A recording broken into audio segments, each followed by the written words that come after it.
Continuando con la unidad 6 de octavo grado, en esta oportunidad desarrollaremos la clase 1.8.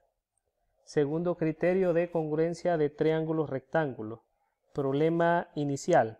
Demuestra que si en los triángulos ABC y DFE el lado AC es igual al lado DF, el lado AB es igual al lado DE, y los ángulos ACB y DFE son iguales a 90 grados, entonces el triángulo ABC es congruente al triángulo DEF.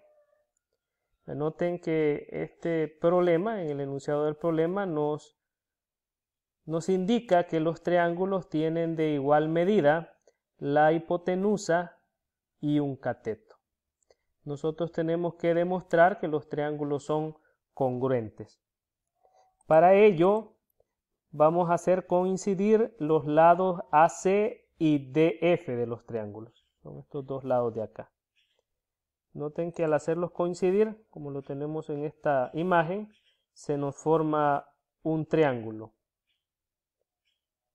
Observen que en ese triángulo los puntos B, C y E, los puntos de acá, B, C y E, están alineados, ya que el ángulo BCE, que es este ángulo que está acá, es un ángulo llano, es decir, un ángulo de 180 grados, dado que los ángulos BCA, este ángulo de acá, y el ángulo EFA, este ángulo de acá, ambos son de 90 grados, entonces al sumarlos nos da como resultado 180 grados.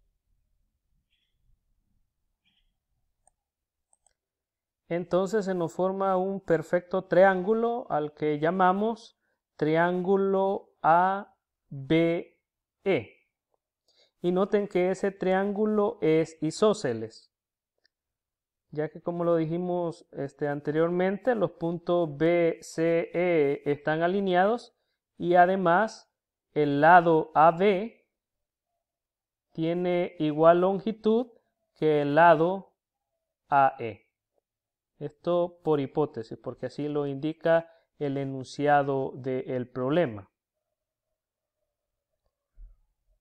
Bueno, entonces tenemos, dado que este triángulo es isósceles, que el ángulo ABE, que es este ángulo de acá, el ángulo ABE, es igual al ángulo AEB, que es este ángulo de acá, ya que el triángulo ABE es isósceles.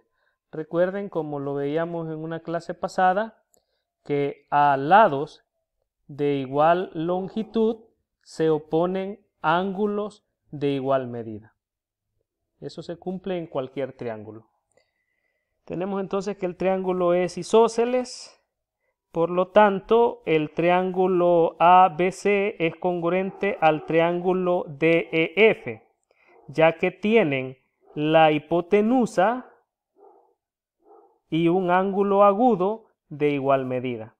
Noten que esto que está acá es un error, no es que tienen un cateto e hipotenusa de igual medida.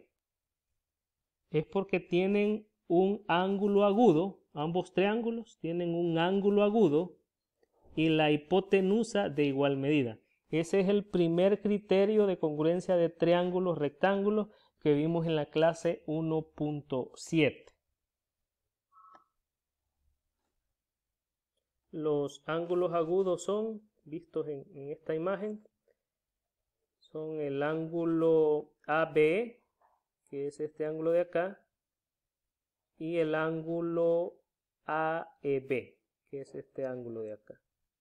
Bueno, y la hipotenusa ya sabemos que para el caso de este triángulo es el lado AB, y para el caso de este otro triángulo rectángulo es el lado DE. Conclusión, criterios de congruencia de triángulos rectángulos. Dos triángulos rectángulos son congruentes si se satisface alguna de las siguientes condiciones. Este es el primer criterio que vimos en la clase 1.7. La hipotenusa y un ángulo agudo son respectivamente de igual medida. Y acá tenemos el segundo criterio que hemos visto en esta clase. La hipotenusa y un cateto son respectivamente de igual medida. Bueno, estos son los ejercicios que ustedes tienen que resolver en su cuaderno de clases.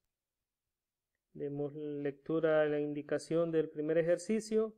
En los siguientes triángulos rectángulos agrupa los que son congruentes. Justifica tu solución. Observa que si dos catetos tienen igual medida, también los triángulos son congruentes por el criterio lado, ángulo, lado. Y en el numeral 2 nos dice en la figura AB es igual a AC, BD es perpendicular a AC y CE es perpendicular a AB. Perpendicular significa que cuando se cruzan, cuando se juntan, forman un ángulo de 90 grados. Demuestra que el triángulo BCD es congruente al triángulo CBE y AE es igual a AD. Bueno, traten de desarrollarlos en su cuaderno por cuenta propia. Y con la intención de que se autoevalúen, les comparto las respuestas del ejercicio del numeral 1.